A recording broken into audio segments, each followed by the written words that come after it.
O projeto de lei 257 deste ano está sujeito à apreciação no plenário do Congresso Nacional em Brasília, sob regime de urgência, com prazo até 5 de maio.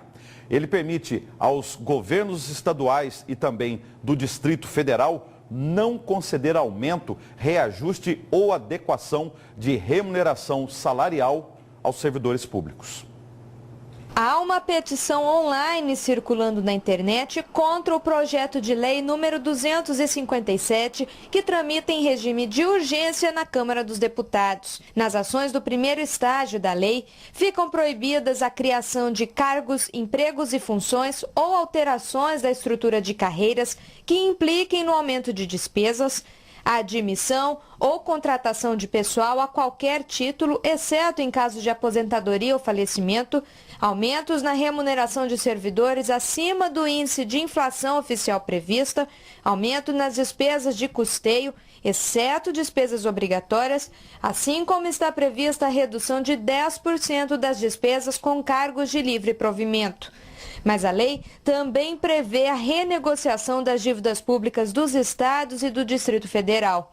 Caso o projeto passe na Câmara, a União poderá adotar nos contratos de refinanciamento de dívidas celebrados com as federações o prazo adicional de até 240 meses para o pagamento das dívidas refinanciadas. Mas além da discussão online, na tarde desta segunda-feira, representantes do Sindicato dos Fiscais de Tributos Estaduais de Mato Grosso, o Sindifisco, também debateram o assunto. A proposta é alertar para essas dificuldades, para fazer uma revisão melhor nesse texto, e particionar a proposta em 3 partes. Nós temos aí a parte do servidor, temos a parte da dívida pública e temos também a parte da previdência. No Brasil, a prioridade é o setor financeiro. Em 2015, 47% de tudo que o governo federal gastou foi destinado ao pagamento da dívida nacional externa, contra 3% do que foi destinado à saúde e 3% à educação, por exemplo.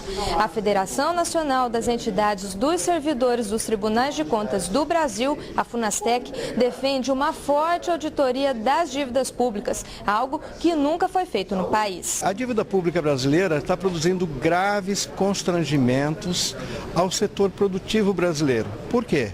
Porque com a rentabilidade que ela oferece, 14,25% como taxa básica de juros, não há nenhum setor produtivo que tenha esse padrão de rentabilidade. Logo, ela desestimula o investimento produtivo. Então, a dívida precisa ser auditada para que nós possamos enxergar como ela foi formada, qual é a parte dela que efetivamente é legítima e é devida pelo povo brasileiro, como ela vem crescendo por conta própria, como se fosse alguma coisa independente do país ou independente da vida econômica do país e, portanto, gerar como resultado final uma queda dos juros no Brasil, que são os maiores de todos os países organizados no planeta. Mato Grosso tem 97 mil servidores públicos e a nossa dívida supera 23 milhões de reais. A justificativa para a Lei 257 é a crise econômica financeira que alastra o país, mas o texto dela implica diretamente na vida dos servidores e na qualidade do serviço público brasileiro. Essas condições elas impactam nos servidores públicos, impactam diretamente nas questões salariais e também na tributação da Previdência. Esperamos que o crescimento da consciência das pessoas passe a exigir que o país enfrente essa questão e transforme a dívida numa coisa boa. Não é que não devamos ter dívida, só que a dívida tem que ser feita para fazer o posto de saúde, a dívida tem que ser feita para fazer a estrada, a ferrovia. A dívida pode ser feita para coisas boas.